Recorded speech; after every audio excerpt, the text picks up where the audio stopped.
Nang marinig iyon ng mga tagasunod ni Jesus, marami sa kanila ang nagsabi, "Mabigat ang itinuturo niya. Sino ang makakatanggap nito?" Kahit na walang nagsabi sa kanya. Alam ni Jesus na nagbubulong-bulungan ang mga tagasunod niya dahil sa mga itinuro niya.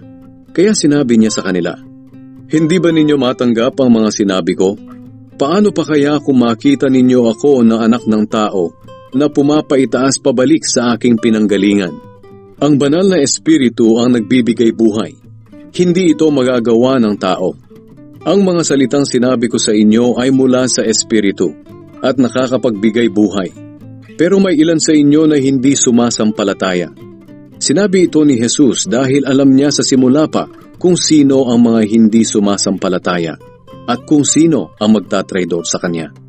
Ito ang dahilan kaya sinabi ko sa inyong walang makakalapit sa akin malibang ipahintulot ng Ama. Dagdag pa ni Jesus. Mula noon, marami sa mga tagasunod niya ang tumalikod at hindi na sumunod sa kanya. Kaya tinanong ni Jesus ang 12 apostol, "Kayo ba? Gusto rin ninyong umalis?" Sumagot si Simon Pedro, "Panginoon, kanino pa po kami pupunta?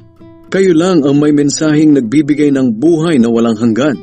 Sumasampalataya kami sa inyo at alam naming kayo ang banal na sugo ng Diyos." Sinabi ni Jesus sa kanila, "Hindi ba't pinili ko kayong 12? Pero ang isa sa inyo ay Diablo." Ang tinutukoy ni Jesus ay si Judas na anak ni Simon Iscariote. Dahil kahit kabilang si Judas sa 12 apostol, tatraidorin niya si Jesus sa bandang huli.